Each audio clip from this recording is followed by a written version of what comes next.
Hello Kickserv users! Today we will talk about how to print your daily schedule and customer contact data. Okay, to print it, the only thing you need to do is go to Planner, then Schedule, and click in here on Print Work Orders.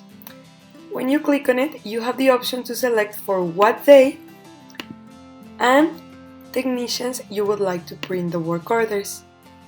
We recommend you choose print all of them. Now, this is what a work order looks like.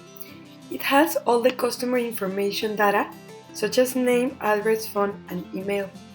Then, in here, it has your company name, phone, and email. In here, there's any additional information if you add any.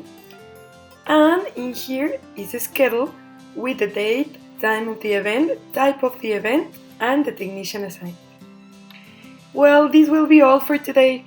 Don't forget to subscribe if you haven't and leave a comment if you have any doubt. Bye bye!